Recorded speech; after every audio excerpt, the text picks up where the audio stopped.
Hello guys, आपने अक्सर TV and mobile पर म्यूचुअल फंड्स के बारे में ये ऐड देखा होगा कि म्यूचुअल फंड सही है।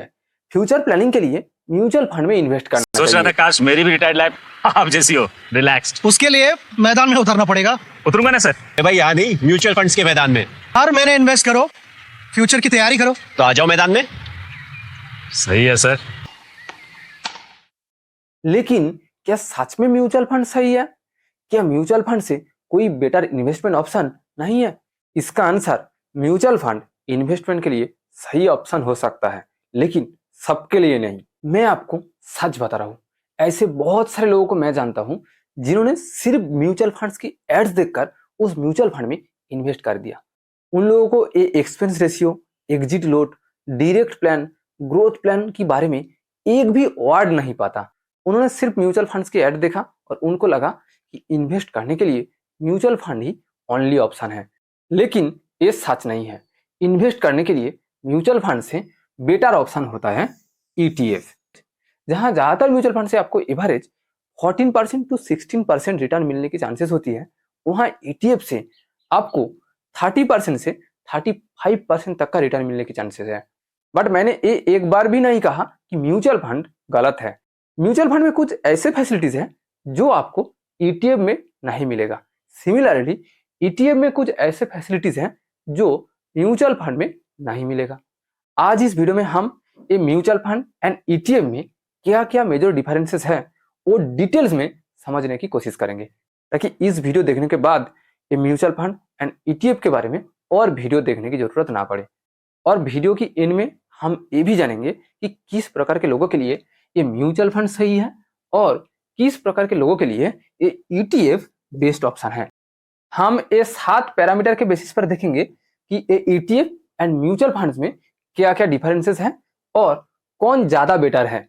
हम एट फर्स्ट इन 7 पैरामीटर्स को जान लेते हैं। पहला पैरामीटर डेफिनेशन, यानी क्या होता है। दूसरा, किसमें कितना रिस्क है। तीसरा होता है रिटर्न, यानी ETF एंड म्यूचुअल फंड में कौन ज्यादा रिटर्न देता है। फोर्थ होता है ट्रेडिंग एंड प्राइस लिमिट। ये ट्रेडिंग का मतलब आप कब खरीद सकते हैं और कब बेच सकते हैं। आपको इस वक्त ये समझ नहीं आएगा, लेकिन थोड़ी देर बाद हम डिटेल्स में ये डिस्कस करेंगे, तब आपको समझ आ जाएगा। फिफ्थ होता है चार्जेस, यानी ये दोनों फंड में आपको क्या क्या चार्जेस देना पड़ता है और वो चार्जेस कितना है। सिक्स्थ, SIP सिस्टम, यानी हम जानते हैं कि SIP 2 टाइप्स के होता है। एक होता है मैनुअल SIP और दूसरा होता है ऑटो SIP। ये दोनों फंड में क्या क्या सिस्टम है वो जानेंगे। सेवेंथ होता है सेलिंग प्रॉब्लम। ये जानना आपके लिए सबसे जरूरी, क्योंकि आप चाहे वो म्यूचुअल फंड हो, ETF हो, खरीद तो लेंगे, लेकिन जब आप बेचेंगे अगर तब आप बेच नहीं पाएंगे तो आपको रिटर्न कहां से आएगा। इसलिए कौन सी फंड में सेलिंग के वक्त कौन सी प्रॉब्लम फेस करना होगा वो आपको जानना बहुत ही जरूरी। ये ETF का फुल फॉर्म होता है एक्सचेंज ट्रेडेड फंड। ये एक्सचेंज का मतलब जहां कंपनियों का शेयर्स बाई एंड सेल किया जाता है। हमारे देश में 2 एक्सचेंज है। एक होता है BSE, यानी बॉम्बे स्टॉक एक्सचेंज, एंड दूसरा होता है NSE, यानी नेशनल स्टॉक एक्सचेंज। ये एक्सचेंज को ही हम शेयर बाजार कहते हैं। किसी भी एक्सचेंज में ओनली कंपनियों का शेयर्स ट्रेड होता है, यानी किना बेचा होता है, लेकिन कोई म्यूचुअल फंड या इंडेक्स फंड एक्सचेंज पर ट्रेड नहीं होता है। आपको म्यूचुअल फंड खरीदने के लिए उस म्यूचुअल फंड वाले कंपनी से आपको खरीदना होगा, आप एक्सचेंज से नहीं खरीद सकते हैं। लेकिन ETF one and only fund जो एक्सचेंज पर ट्रेड होता है, यानी आप जब ETF खरीदेंगे तो आपको ये BSE या NSE से खरीदना होगा। इसलिए ये ETF में exchange end fund 2 word mixed है। ये ETF एक म्यूचुअल फंड की तरह फंड होता है, लेकिन काम करते हैं स्टॉक्स की तरह। आप ETF को एकदम स्टॉक्स की तरह हर सेकंड, हर मिनट ट्रेड होते हुए देखेंगे। ये ट्रेड होने का मतलब आप देखते हैं ना कि जब आप किसी भी स्टॉक्स की प्राइस चार्ट ओपन करते हैं, उस चार्ट में रेड एंड ग्रीन बार हर मिली सेकेंड, हर सेकेंड में ऊपर नीचे होता है। इसका मतलब हर मिली सेकेंड में उस स्टॉक्स की प्राइस ऊपर नीचे हो रही है। ETF में भी सेम होता है, हर मिली सेकेंड में ETF की प्राइस ऊपर नीचे होती रहती है। लेकिन म्यूचुअल फंड में ये नहीं होता है। म्यूचुअल फंड में डे एंड में जाकर प्राइस चेंज होता है। इसको हम थोड़ी देर बाद डिटेल्स में समझेंगे। ये तो हो गया ETF के अंदर एक स्टॉक्स की फीचर। लेकिन हम ETF को एक फंड क्यों कहते हैं, इसको समझने के लिए हमको एट फर्स्ट ये म्यूचुअल फंड क्या है वो समझना होगा। म्यूचुअल फंड क्या होता है? म्यूचुअल फंड का सिंपल सा मतलब कि आप डायरेक्ट किसी एक कंपनी में नहीं, आप किसी एक कंपनी द्वारा क्रिएट किया फंड में पैसा इन्वेस्ट कर रहे हैं। उस कंपनी आपके पैसों को लेकर 20-25 अलग अलग कंपनियों में इन्वेस्ट करेगा। और भी आसान भाषा में बताऊं तो मान लो आपने SBI की म्यूचुअल फंड में पैसा इन्वेस्ट किया। SBI क्या करेगा? SBI आपके पैसों को 20-25 अलग अलग कंपनियों में इन्वेस्ट करेगा, किसी एक पर्टिकुलर कंपनी में नहीं। आप जब रिलायंस या किसी भी कंपनी का शेयर खरीदते हैं, आप क्या करते हैं? आप उस कंपनी के बिजनेस में पैसा इन्वेस्ट करते हैं। अगर उस कंपनी फ्यूचर में प्रॉफिट कमाई तो आपको ज्यादा रिटर्न मिलेगा, अगर उस कंपनी फ्यूचर में डूब गई तो आपका पैसा भी डूबेगा। यानी आपका रिटर्न एक पर्टिकुलर कंपनियों के ऊपर डिपेंड करते हैं। लेकिन म्यूचुअल फंड में आपका रिटर्न 20-25 अलग अलग कंपनियों के ऊपर डिपेंड करते हैं। इसलिए स्टॉक्स में रिटर्न मल्टीबैगर होता है, क्योंकि अगर रिलायंस कंपनी 30% रिटर्न कमाई तो आपको 30% प्रॉफिट मिलेगा, अगर 50% रिटर्न कमाई तो आपको 50% प्रॉफिट मिलेगा, अगर 100% रिटर्न कमाई तो आपको भी 100% प्रॉफिट मिलेगा। इसलिए स्टॉक्स में रिस्क भी 100% होता है। लेकिन म्यूचुअल फंड में रिस्क स्टॉक्स की तुलना में कम होता है, क्योंकि आप म्यूचुअल फंड में किसी एक कंपनी में नहीं 20-25 अलग अलग कंपनी में पैसा इन्वेस्ट किया। अगर 2-4 कंपनी डूब भी जाए, बाकी सारे कंपनी आपको एक एवरेज रिटर्न देता है। इसलिए म्यूचुअल फंड में रिटर्न भी एवरेज होता है। ज्यादा रिस्क इक्वल्स टू ज्यादा रिटर्न, कम रिस्क इक्वल्स टू कम रिटर्न। स्टॉक्स में आपका पैसा कभी भी जीरो हो सकता है, लेकिन म्यूचुअल फंड में आपका पैसा कभी भी जीरो नहीं होगा। इसलिए ज्यादा लोग म्यूचुअल फंड को प्रेफर करते हैं। म्यूचुअल फंड में रिस्क कम होता है, इसलिए म्यूचुअल फंड में एक एवरेज रिटर्न मिलता है। वो रिटर्न 14-16% के आसपास होता है ज्यादातर म्यूचुअल फंड में। आपने अब तक एक चीज समझ लिया, म्यूचुअल फंड में रिस्क लो होता है, और क्यों लो होता है वो भी समझ लिया। लेकिन ETF में म्यूचुअल फंड की तुलना में भी रिस्क कम होता है, यानी ETF में लोएस्ट रिस्क होता है। ये ETF में रिस्क क्यों लोएस्ट होता है, अब हम उसको समझने की कोशिश करेंगे। आपने म्यूचुअल फंड में देखा कि म्यूचुअल फंड में किसी एक कंपनी नहीं, पूरा एक फंड में आपका पैसा इन्वेस्ट होता है।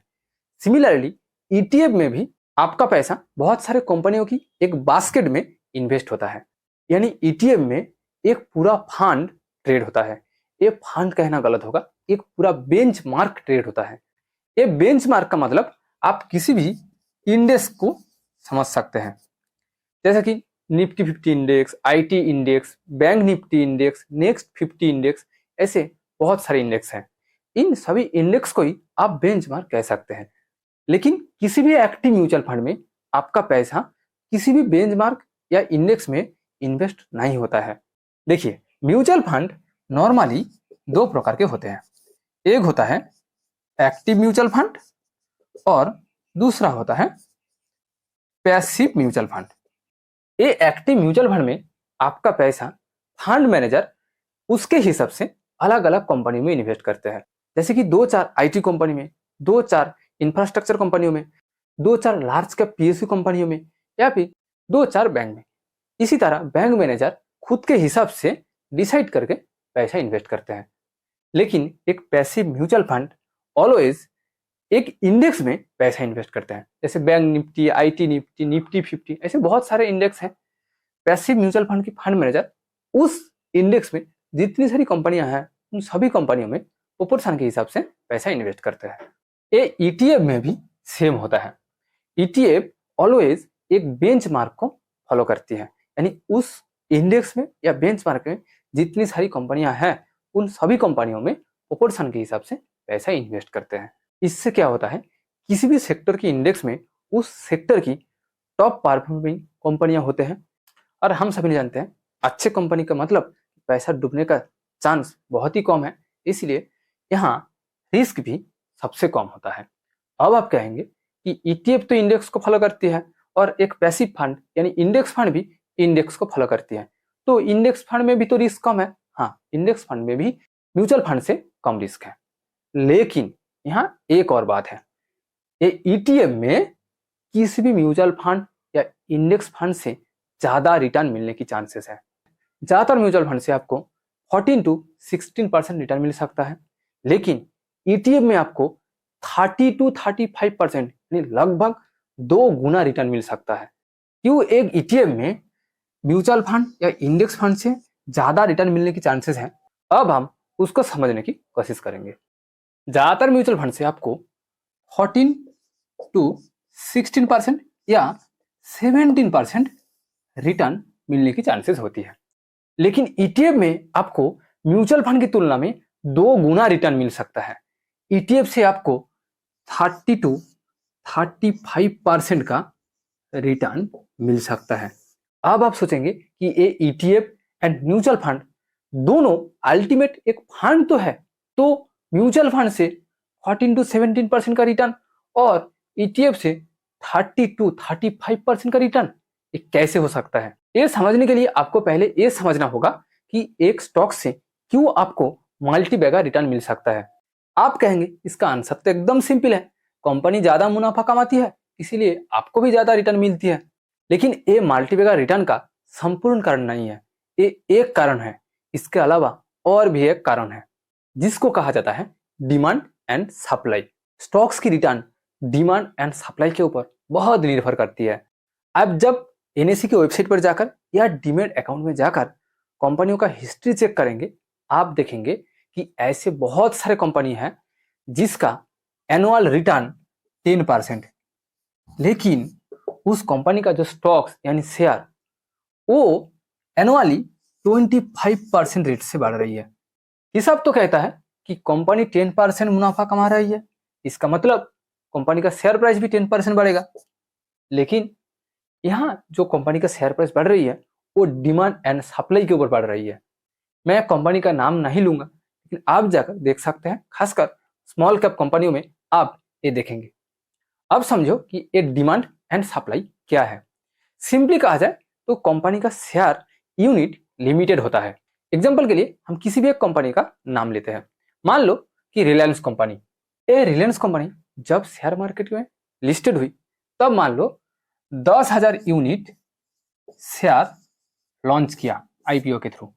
ये रिलायंस कंपनी कितना भी आगे जाए, इसका ये शेयर यूनिट 10,000 से एक भी यूनिट कभी नहीं बढ़ेगा, यानी शेयर यूनिट लिमिटेड। अब हर कोई एक यूनिट खरीदना चाहते हैं तो ज्यादा से ज्यादा 10,000 लोग ही रिलायंस कंपनी का शेयर खरीद सकते हैं। ये रिलायंस कंपनी फ्यूचर में जितना ग्रो करेगा और मार्केट में जितना नाम कमाएगा, लोगों के बीच रिलायंस कंपनी का शेयर खरीदने का क्रेज भी बढ़ेगा। लेकिन ज्यादा से ज्यादा 10,000 लोग ही तो शेयर खरीद सकते हैं। अब मान लो 10,000 की जगह 20,000 लोग ये शेयर खरीदना चाहते हैं, तो इसका मतलब जो ज्यादा कीमत पे करेगा वही शेयर खरीदेगा। इसको आप एक अलग एग्जांपल से समझिए। मान लो कि किसी एक बाजार की दुकान में 1 केजी आलू है और ये 1 केजी आलू खरीदने के लिए 5 लोग खड़े हैं। ये 5 लोग में से सभी ने ये 1 केजी आलू खरीदना चाहते हैं, तो इसका मतलब कि जो ये 1 केजी आलू के लिए ज्यादा प्राइस पे करेगा वही ये 1 केजी आलू खरीदेंगे। क्योंकि प्रोडक्ट तो लिमिटेड है लेकिन खरीदने वालों का संख्या ज्यादा है, इसीलिए प्रोडक्ट की प्राइस डिमांड के कारण ज्यादा बढ़ गई। अब आप इसका उल्टा समझिए कि आलू 5 केजी लेकिन खरीदने वालों की संख्या 1। अब क्या होगा, आलू की जो बाजार प्राइस है आप उसमें ही 1 केजी या 5 केजी आलू खरीद सकते हैं। आपको ज्यादा कीमत नहीं पे करना होगा क्योंकि यहाँ डिमांड कम है, सप्लाई ज्यादा है। पहले था डिमांड ज्यादा, सप्लाई कम। किसी भी कंपनी का शेयर के मामलों में भी सेम होता है। जब उस कंपनी का शेयर की डिमांड बढ़ेगा तो प्राइस भी बढ़ेगा, और जब डिमांड घटेगा तो प्राइस भी घटेगा। ईटीएफ में भी सेम होता है। ईटीएफ की यूनिट संख्या लिमिटेड होता है, एकदम स्टॉक्स की तरह। इसलिए किसी भी ईटीएफ की यूनिट प्राइस कंपनियों के रिटर्न के साथ साथ डिमांड के ऊपर निर्भर करती है। उस ईटीएफ की डिमांड जितना बढ़ेगा उसका प्राइस भी उतना बढ़ेगा। मान लो आपने बैंक निफ्टी ईटीएफ में पैसा इन्वेस्ट किया। इस बैंक निफ्टी ईटीएफ में 20 यानी 20 बैंक है। ये 20 बैंक्स आपको मान लो 15% एवरेज रिटर्न देता है। आपको ये 15% रिटर्न तो मिलेगा, साथ ही साथ इस बैंक निफ्टी ईटीएफ की डिमांड जितना बढ़ेगा उसके बेसिस पर भी आपको ज्यादा रिटर्न मिलेगा। इसीलिए ईटीएफ में कंपनियों के रिटर्न के साथ साथ डिमांड के ऊपर भी रिटर्न डिपेंड करती है। इसलिए पिछले कुछ सालों में ईटीएफ में रिटर्न 30 to 35%, कुछ ईटीएफ ऐसे भी हैं जो 100% से भी ज्यादा रिटर्न दिया, वो भी 5 साल से ज्यादा समय के लिए। ये 100% रिटर्न का मतलब कि उस ईटीएफ में हर साल आपका पैसा दोगुना हो रहा है। लेकिन म्यूचुअल फंड्स में क्या होता है, म्यूचुअल फंड में आपको एक एवरेज रिटर्न मिलता है, क्योंकि म्यूचुअल फंड की यूनिट यानी एनएवी लिमिटेड नहीं होता है। आप जितना ज्यादा पैसा डालोगे आपको उतना ज्यादा यूनिट मिलेगा। इसलिए आप देखेंगे कि किसी भी म्यूचुअल फंड की इस साल में टोटल यूनिट 10,000, अगले साल वो 20,000, 1,00,000 हो सकता है। जितना ज्यादा लोग उस म्यूचुअल फंड में पैसा डालेंगे उस म्यूचुअल फंड की यूनिट भी उतना ज्यादा बढ़ेगा। म्यूचुअल फंड का सिंपल सा मतलब कि उस कंपनी आपके पैसों को अलग अलग कंपनी में इन्वेस्ट करता है और उसके हिसाब से आपको यूनिट देता है। म्यूचुअल फंड में डिमांड एंड सप्लाई काम नहीं करते थे, इसीलिए म्यूचुअल फंड की रिटर्न भी एवरेज होता है। मान लो आपने एबीसी नाम की किसी एक म्यूचुअल फंड में इन्वेस्ट किया और उस म्यूचुअल फंड 25 अलग अलग कंपनियों में पैसा इन्वेस्ट किया और ये 25 अलग अलग कंपनी एवरेज 15% रिटर्न देता है। तो उस म्यूचुअल फंड से आपको ये 15% रिटर्न ही मिलेगा, आपको 0.1% भी ज्यादा रिटर्न नहीं मिलेगा। आपको जो एक्स्ट्रा रिटर्न मिलेगा वो डिविडेंड री इन्वेस्ट होने से आपको वो एक्स्ट्रा रिटर्न मिल सकता है। इसके अलावा और किसी भी कारण से आपको एक्स्ट्रा रिटर्न नहीं मिलेगा। उम्मीद है कि ईटीएफ एंड म्यूचुअल फंड में रिटर्न की क्या डिफरेंस है और क्यों ये डिफरेंस होता है वो आप समझ लिया। अब आते हैं fourth difference, trading and limit price के ऊपर। ट्रेडिंग का मतलब कि आप जब चाहे तब खरीद सकते हैं और जब चाहे तब बेच सकते हैं। ये ईटीएफ एकदम स्टॉक्स की तरह होता है, आप एक ही दिन में जब चाहे जितनी बार चाहे तब ईटीएफ को खरीद सकते हैं और बेच सकते हैं। आप जब ईटीएफ खरीदेंगे उस टाइम जो यूनिट प्राइस चलेगा आपको उसके हिसाब से यूनिट मिलेगा। आइए हम इसको एक आसान एग्जाम्पल के थ्रू समझते हैं। आपने देखा कि सुबह 11 बजे बैंक निफ्टी 5% गिर गई, इसलिए अपने बैंक निफ्टी ईटीएफ में उस वक्त कुछ पैसा इन्वेस्ट करना चाहते हैं ताकि आपको ये 5% की एक्स्ट्रा प्रॉफिट मिले। आप ईटीएफ में ये ऑब्वियसली कर सकते हैं, लेकिन आप म्यूचुअल फंड में ये नहीं कर सकते हैं। सिमिलरली आपने जब चाहे तब ईटीएफ को बेच भी सकते हैं कि मान लो आपने उस दिन ईटीएफ में सुबह 11 बजे 1,00,000 रुपया इन्वेस्ट किया और मार्केट क्लोज होते होते 4:30 बजे से पहले आपने देखा कि बैंक निफ्टी रिकवर कर गई, यानी आपको 5% प्रॉफिट मिला। 1,00,000 का 5% होता है 5,000 रुपया। आपने सोचा कि क्यों ना ये 5,000 रुपया प्रॉफिट आज ही बुक किया जाए, इसलिए आपने ईटीएफ को बेचना चाहते हैं और ये 5,000 रुपया का प्रॉफिट उसी दिन ही बुक करना चाहते हैं। आप शेयर की तरह ईटीएफ में तुरंत यानी इमीडिएट प्रॉफिट बुक कर सकते हो, बट आप म्यूचुअल फंड में ऐसा नहीं कर सकते हैं। यानी आप एक ही दिन के अंदर ना ही म्यूचुअल फंड को खरीद सकते हैं और ना ही बेच सकते हैं, क्योंकि म्यूचुअल फंड की यूनिट यानी NAV, net asset value, day and की प्राइस में कैलकुलेट होता है। अगर आपने आज 3 बजे से पहले खरीदा तो आज की डे एंड की जो प्राइस है उसके हिसाब से आपको यूनिट मिलेगा, और अगर आपने 3 बजे के बाद खरीदा तो अगले दिन डे एंड की जो प्राइस है उसके हिसाब से आपको एनएवी यानी यूनिट मिलेगा। मान लो आज दोपहर 2 बजे निफ्टी 50 5% डाउन गई, इसलिए आपने सोचा कि क्यों ना निफ्टी 50 म्यूचुअल फंड में आज कुछ एक्स्ट्रा पैसा इन्वेस्ट किया जाए।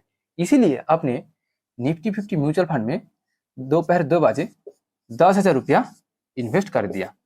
उस वक्त यानी ये 2 बजे के टाइम उस म्यूचुअल फंड में एक यूनिट एनएवी की प्राइस था 100 रुपया।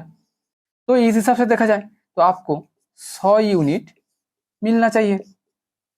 लेकिन मार्केट क्लोज होने से पहले यानी 4:30 बजे के पहले आपने देखा कि ये यूनिट की प्राइस यानी एनएवी 100 से जाकर बढ़कर 110 हो गई।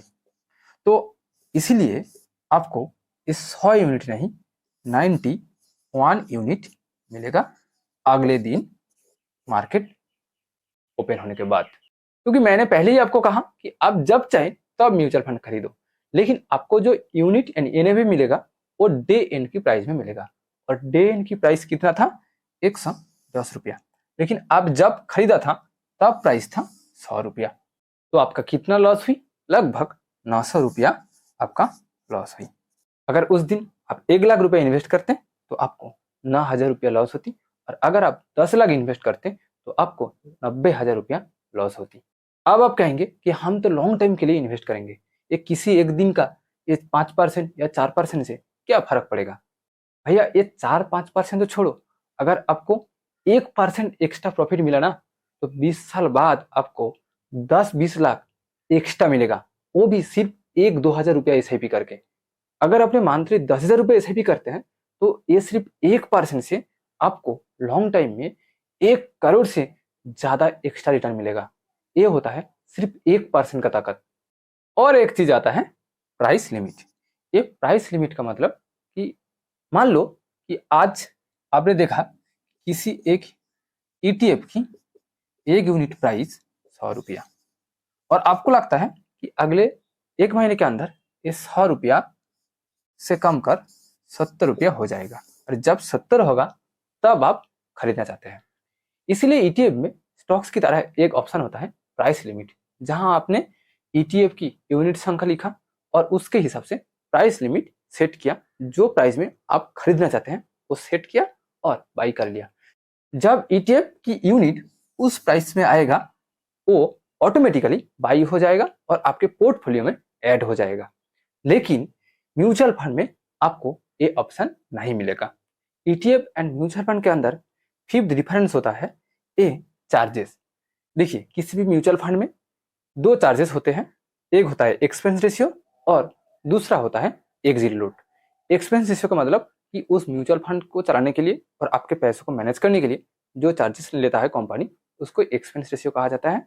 और म्यूचुअल फंड से पैसा निकलने वक्त कंपनी आपसे जो चार्जेस लेती है उसको एग्जिट लोड कहा जाता है।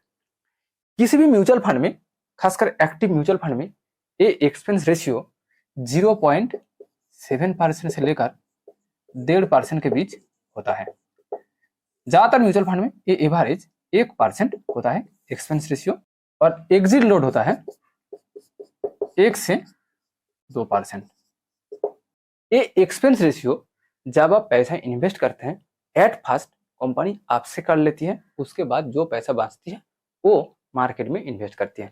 मान लो कि आपने किसी एक म्यूचुअल फंड में 1 लाख रुपया इन्वेस्ट किया और उस म्यूचुअल फंड की एक्सपेंस रेशियो 1%।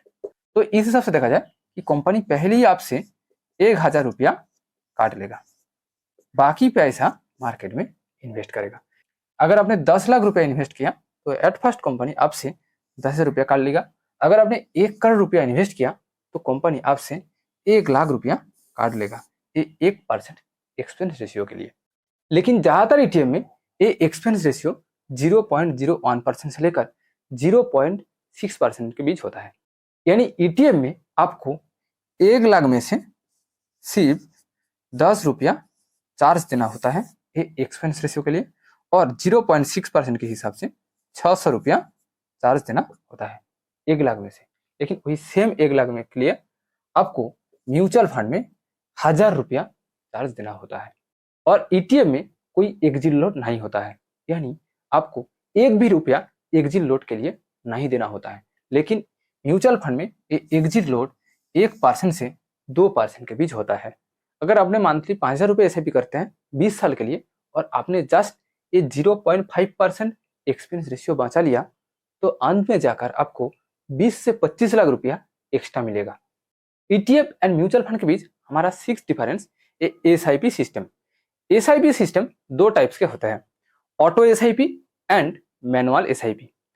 आप म्यूचुअल फंड में एसआईपी के लिए एक फिक्स डेट सिलेक्ट करते हैं, उस डेट में आप खुद पैसा इन्वेस्ट कर सकते हैं जिसको हम मैनुअल एसआईपी कहते हैं, और अगर आपने चाहे तो आप ऑटो एसआईपी सिलेक्ट कर सकते हैं, यानी उस डेट में आपके बैंक अकाउंट से टाका ऑटोमेटिकली म्यूचुअल फंड में ट्रांसफर हो जाएगा।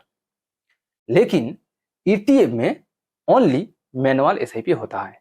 म्यूचुअल फंड में ये दो सिस्टम ही अवेलेबल होता है, लेकिन ईटीएफ में ओनली मैनुअल एसआईपी होता है। यहाँ ऑटो एसआईपी सिस्टम नहीं है। यानी ईटीएफ में आपको एसआईपी इन्वेस्ट करने के लिए एक फिक्स डेट सिलेक्ट करना होगा। हर मंथ में उस डेट में आपको खुद को उस ईटीएफ में पैसा इन्वेस्ट करना होगा। हमारा आज का लास्ट डिफरेंस सेलिंग प्रॉब्लम, ये बहुत ही एक इम्पॉर्टेंट चीज होता है जो ज्यादातर लोग बात नहीं करते। मैं आपको सीधा साधा बता रहा हूँ कि ईटीएफ में सेल करते वक्त आपको ये प्रॉब्लम फेस करना हो सकता है, लेकिन म्यूचुअल फंड में ये प्रॉब्लम बिल्कुल नहीं है और कभी नहीं आएगा। चलिए इसको हम थोड़ा डिटेल्स में समझते हैं कि ये सेलिंग प्रॉब्लम क्या है। मान लो आपने ईटीएफ बाई कर लिया और आप सेल करना चाहते हैं। ये तो एकदम शेयर्स की तरह होता है। अगर आपको सेल करना है तो किसी ना किसी को ये ईटीएफ को खरीदना होगा, तभी आप सेल कर सकते हैं। अगर मान लो जब आपने ईटीएफ सेल करना चाहते हैं उस वक्त उस ईटीएफ की डिमांड घट गई, इसीलिए ये ईटीएफ को कोई खरीदना नहीं चाहते हैं, तो आप उस ईटीएफ को सेल नहीं कर सकते हैं। म्यूचुअल फंड में ये प्रॉब्लम बिल्कुल नहीं होता है, क्योंकि आप एक्सचेंज में म्यूचुअल फंड नहीं खरीदते हैं और ना ही बेचते हैं। आप उस कंपनी से खरीदते हैं और उस कंपनी को ही बेचते हैं। इसलिए कंपनी आपसे यूनिट वापस ले लेता है और उसके हिसाब से अगले दिन मार्केट ओपन होने के बाद, हो सकता है 2 दिन टाइम लगे, लेकिन आपको पैसा वापस कर देता है, यानी आपको रिटर्न के साथ पैसा दे देते हैं। लेकिन अगर आपने एक लार्ज कैप ईटीएफ यानी लार्ज वॉल्यूम की ईटीएफ में पैसा इन्वेस्ट करते हैं तो आपको ये प्रॉब्लम फेस नहीं करना होगा। मैंने खुद 4 अलग अलग ईटीएफ में पैसा इन्वेस्ट किया और मैंने बहुत बार ये ईटीएफ की यूनिट बेचा। मैं आपको सच बता रहा हूँ कि आज तक कभी भी मैंने ये प्रॉब्लम एक बार भी फेस नहीं किया। मैंने जैसे ही ईटीएफ को सेल किया तुरंत ही पैसा मिल गया, मुझे वेट करना नहीं पड़ा। इसलिए अब जब भी ईटीएफ को खरीदेंगे आपको ये चीज ध्यान में रखना है कि आप एक लार्ज वॉल्यूम की ईटीएफ में इन्वेस्ट करेंगे। तो आपने अभी तक ये ईटीएफ एंड म्यूचुअल फंड में क्या क्या मेजर डिफरेंस एंड प्रॉब्लम्स है वो आपने अच्छे से समझ लिया। अब एक सवाल आता है कि आपको क्या करना चाहिए। मैं आपको सीधा साधा बता रहा हूँ, अगर आपके पास बिल्कुल टाइम नहीं है, आपको मार्केट एनालिसिस नहीं आता, आप मार्केट को बिल्कुल नहीं देखना चाहते हैं, आप ऑटो एसआईपी करना चाहते हैं, आप 14 to 15% रिटर्न से ही खुश रहना चाहते हैं, तो आपके लिए म्यूचुअल फंड ही सही ऑप्शन है। सही नहीं, बेस्ट ऑप्शन होना चाहिए, क्योंकि यह ज्यादा चार्जेस देने के बाद भी तो आपको लाखों करोड़ रुपया का रिटर्न मिल रहा है। और ये 14-15% रिटर्न शेयर मार्केट को छोड़कर किसी और जगह में भी आपको नहीं मिलेगा, ना ही किसी एलआईसी में, ना ही किसी गवर्नमेंट स्कीम में, ना ही किसी एफडी में, ना ही किसी पोस्ट ऑफिस स्कीम में, आपको यहाँ तक कि गोल्ड में भी आपको ये रिटर्न नहीं मिलेगा। बट अगर आपके पास थोड़ा सा टाइम है, आप मार्केट की सिचुएशन के ऊपर डिपेंड करके इन्वेस्ट करना चाहते हैं, आप मैनुअल एसआईपी करना चाहते हैं, आप expense ratio and exit load बचाना चाहते हैं, और खासकर आप 14 to 15% रिटर्न से खुश नहीं है, आप मिनिमम 20 to 25% रिटर्न कमाना चाहते हैं, तो आप ईटीएफ में इन्वेस्ट कर सकते हैं। यहाँ आप सेम अमाउंट सेम साल में इन्वेस्ट करके म्यूचुअल फंड से 2 गुना रिटर्न कमा सकते हैं। मान लो कि आपने मंथली 5,000 रुपया 20 साल के लिए म्यूचुअल फंड में इन्वेस्ट करते हैं और उस म्यूचुअल फंड आपको 1 करोड़ का रिटर्न दे सकता है, तो आप सेम 5,000 रुपया मंथली इन्वेस्ट करके 20 साल बाद ईटीएफ से 2 से 3 करोड़ का रिटर्न कमा सकते हैं। अब आप आपके सिचुएशन के हिसाब से डिसीजन लीजिए कि आपको कहाँ इन्वेस्ट करना है। उम्मीद है कि आपको आज की वीडियो वैल्यूएबल लगी। अगर आपको ये वीडियो वैल्यूएबल लगी तो प्लीज दोस्तों के साथ शेयर कीजिए और इस वीडियो को लाइक कीजिए। और हाँ, अगर आपने अभी तक इस चैनल को सब्सक्राइब नहीं किया तो प्लीज सब्सक्राइब कीजिए। Thank you for watching this video.